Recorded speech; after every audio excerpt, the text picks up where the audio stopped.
Esta vuelta de rosca que le hacemos a la tarde, desde las 5 de la tarde hasta casi las 8 de la noche acá en 98.1 en Antena 2. Ayer esta era la noticia, preocupados o ansiosos o temerosos porque una de las vacunas que prometía más tuvo un percance, un inconveniente, tuvo un tropezón. Dijeron desde la compañía que todo continúa bien, pero bueno...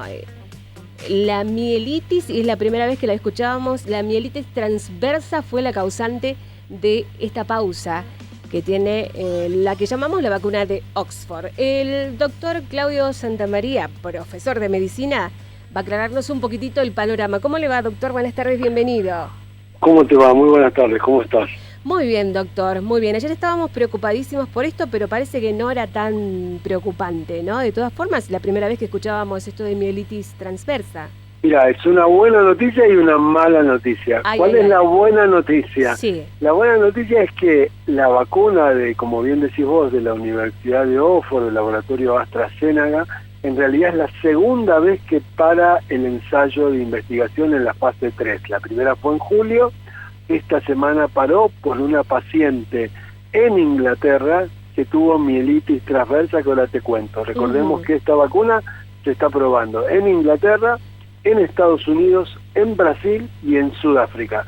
Cuando aparece un efecto adverso complejo, habían aparecido efectos adversos leves, dolor al pinchazo, un poquito de fiebre, dolor articular. Sí. Esto que es un evento grave. ¿Por qué es una buena noticia? Porque hay un comité de expertos independientes a los que están desarrollando la vacuna, que cuando aparece algo complejo, paran el ensayo. Eso tiene que darle a la gente seguridad y tranquilidad, que hay revisión de pares independientes. Por eso se paró para determinar si esta mielitis transversa es una complicación de la vacuna o la causó otra enfermedad. Inclusive, doctor, se decía ayer que no se sabe si la persona realmente recibió la vacuna o si recibió lo que se llama el placebo. Todavía estaba también eso para averiguarse. Claro, está dentro del grupo que es una mujer, sabemos, sabemos que se está recuperando, sabemos que recibió, no sabemos si el placebo o la vacuna, eso se va a saber a la brevedad.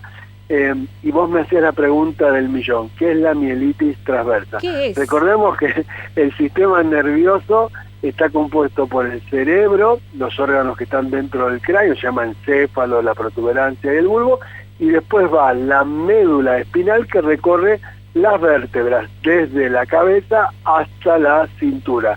La médula lleva todos los nervios, y los nervios son, ¿te acordás de las estrellas de mar? El cerebro tiene neuronas con prolongaciones que llamamos axón, que eso forman los nervios, y ese axón, como si fuera un cable que transmite información o motricidad, para que no haya cortocircuitos, tiene una vaina de mielina, como el cable tiene la cobertura de plástico. La mielitis transversa es cuando la mielina en la médula espinal por segmentos se va perdiendo, esos cables, que en realidad son los axones, entran en cortocircuito y el paciente tiene dolor, parestesia, quiere decir que se hormiguea, o parálisis. La mielitis transversa quita la mielina de los axones de la médula, es una enfermedad grave, 1/3 se recupera de los pacientes, 1/3 queda con secuela y 1/3 fallece. Es una enfermedad grave que se da por diferentes infecciones, por traumatismos. También la puede dar el coronavirus, por eso se ha parado hasta determinar qué la causó en este caso en particular, y en los próximos días lo sabremos. Doctor, ¿y esto, este tipo de enfermedad es habitual? La verdad es que yo no lo había escuchado antes. La verdad que es una enfermedad, por suerte, poco frecuente, que se da cuando hay traumatismos de columna, cuando hay infecciones por virus como el herpes o otros virus, también con bacterias, o enfermedades como a veces la esclerosis múltiple, o enfermedades desmielinizantes o autoinmunes, que atacan y comen la cobertura. Para que se pueda entender, te voy a poner un ejemplo que es muy fácil. Sí. Si alguien viene y te toca la mano a vos y te da una caricia a alguien que te gusta, hay una neurona con un axón que lleva esa información del que te rozó la mano hasta el cerebro. Otra neurona dice, esta caricia me gusta, y manda por otro axón, por otro nervio, y vos le apretás la mano o le devolvés la caricia. Si en cambio te levantaras a la noche y alguien dejara en el piso una chinche y te pinchás, vos no decís tengo que sacar el pie, rápidamente te sentís el dolor, una neurona se llama sensitiva, te lleva la información, elaborás y sacás el pie de lo que te pinchó, y otra neurona. Cuando esos axones, que son los nervios, ven que esa mielina, que es la vaina protectora donde viaja la información nerviosa, se empieza a alterar, como si fuera un cable, tenés cortocircuitos, por eso es una enfermedad grave que por suerte es poco frecuente, pero trae este pronóstico, es difícil de diagnosticar, y la verdad que genera trastornos, como los virus pueden generar, y la vacuna, ¿te acordás de la universidad?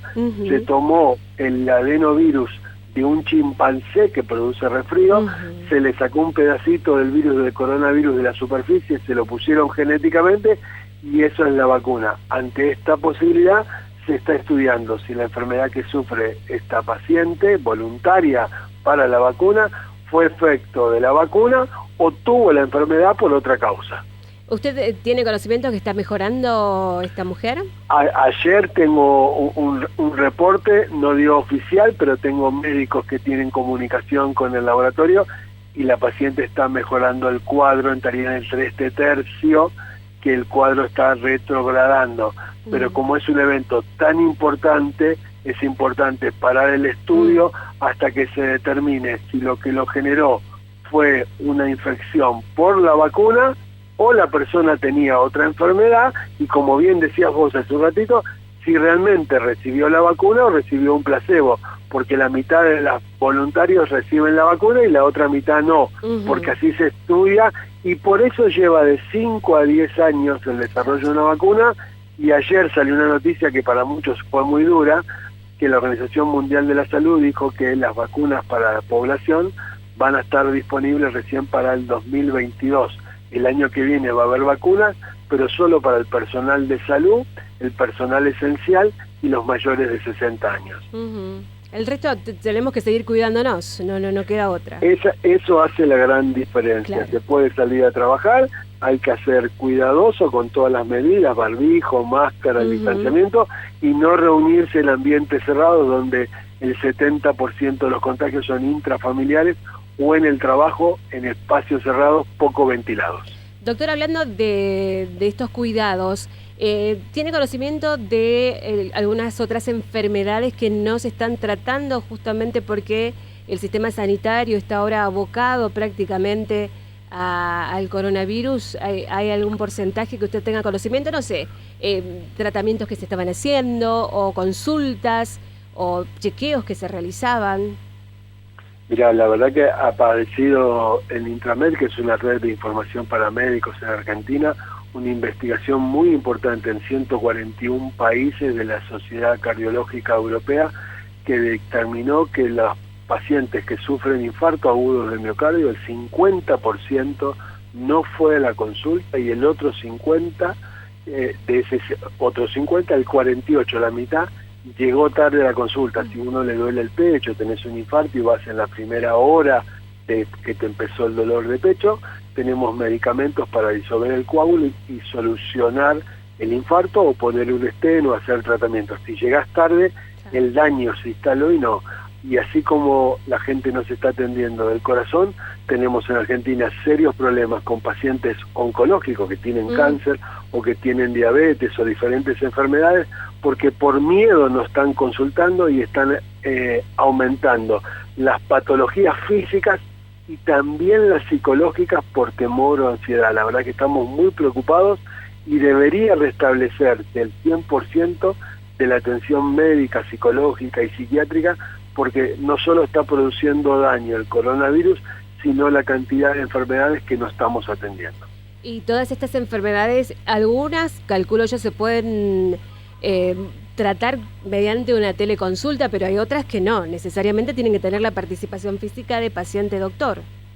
Tal cual como vos decís, hay enfermedades que podemos hacer teleconsultas, telemedicina, que ha aumentado, y vos podés hacer una llamada de WhatsApp o una videollamada o por diferentes métodos, por Zoom, Meeting, hay muchos métodos que se puede atender, pero sin duda debería restablecerse, y toda la gente que nos está escuchando tiene que saber que todos los hospitales y clínicas tienen dos circuitos, uno rojo donde van los pacientes febriles o respiratorios para determinar si tienen o no coronavirus, y otro circuito verde donde van los pacientes que no tienen enfermedades respiratorias ni fiebre, con lo cual se pueden atender con tranquilidad. Eso es muy importante, sacarse el miedo y no dejar de consultar, porque si no, no vas a tener coronavirus, ¿sí? Pero vas a tener una enfermedad de las otras, claro, que a cualquiera de nosotros nos puede pasar. Claro. La última, doctor, y lo desocupo. La Sociedad de Argentina de Terapia Intensiva hizo conocer hace algunos días un comunicado, una carta pidiendo a la población que se empiece a cuidar seriamente porque el sistema no da para más. Y están pidiendo también, por otra parte, que se vuelva otra vez a la fase del aislamiento más estricto, es decir, lo que pasó primero en la Argentina. ¿Cómo lo ve usted a esto, doctor? La verdad que es muy preocupante lo que plantea la Sociedad Argentina de Terapia Intensiva, con dos notas, una de la que hacía referencia a vos, hoy sacó otra con esto de la volver a fase 1 de aislamiento.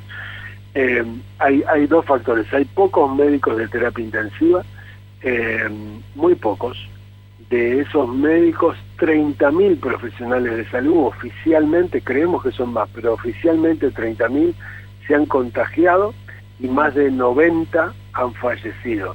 Eso hace que nos quedemos con menos profesionales, porque si están enfermos tienen que hacer cuarentena y hacer aislamiento, y después han fallecido, entonces recuperar esos que ya eran pocos y los que se nos están enfermando. Por eso la Sociedad de Pediatría, y se sabe que si vos tenés pocos recursos de salud aumenta la mortalidad.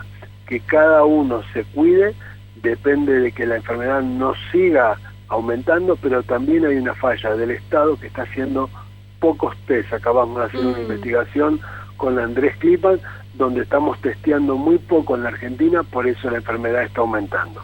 ¿Son muy caros los test? ¿Por qué no se están realizando, doctor?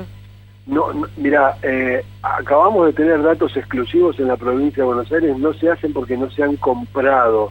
Como el ministro de Salud creyó que no iba a llegar el virus, no se hizo provisión. De hecho, se ha hecho todo lo que se ha comprado e incluso hemos recibido algunas donaciones. Pero te pongo un solo ejemplo. Argentina tiene 45 millones de habitantes y a la fecha de hoy hemos hecho 1,5 millones de test. Australia tiene 25 millones de habitantes y ha hecho 6 millones de test. Sin test no se puede aislar y estudiar a la gente. La única forma de parar la enfermedad es testear al que tiene síntomas, a los convivientes de la casa y el trabajo, lo que llamamos contactos estrechos, y aislarlos. Sin eso la enfermedad va progresando y ahora salió de capital y está llegando al interior del país, y nos preocupa porque la asistencia, la cantidad de camas hospitalarias en el interior del país es mucho menor y muchos de los sistemas están al borde del colapso en las provincias de Argentina. Las camas y lo que usted marcaba primero, doctor, los intensivistas, los profesionales, son muchos menos. Y hay muy pocos, la verdad que eso es una variable muy importante, y si no tenés quien te atienda, el pronóstico de la enfermedad es muy grave, porque recordemos que un paciente de promedio está 15 días de terapia intensiva, el porcentaje que se enferma gravemente, y a veces llega a estar hasta 2 meses, entonces no hay lugar en la terapia intensiva para nuevos pacientes, más el problema, se han comprado camas y respiradores, lo que no podés reproducir es personal de salud. La verdad que es una situación compleja, por eso está aumentando la mortalidad lamentablemente en la Argentina. Doctor, muy amable, muchas gracias. Para toda la gente que quiera saber un poquito más, el doctor tiene un canal en YouTube que hace referencia a esto y a muchos otros temas. ¿Cómo lo buscamos, doctor, en YouTube? En YouTube ponen Claudio Santamaría y ahí lo pueden encontrar, y si no a través de Twitter, DR Claudio Salud, ahí están las noticias al instante, y en YouTube el canal se llama Claudio Santamaría, ahí me pueden ver. Te agradezco esto porque ahí subimos todas las semanas un programa con el resumen de noticias, y a través del Twitter todos los días subo numerosas informaciones para que uno sepa cómo cuidarse, porque la salud es una construcción comunitaria. Muchas gracias, doctor, muy amable. Muchas gracias. Hasta luego, muy amable, gracias. El doctor Claudio Santamaría, profesor en medicina, por eso es tan explicativo y por eso es tan didáctico al contarnos cosas tan difíciles como lo de la salud y esta mielitis transversa de la que estábamos hablando recién.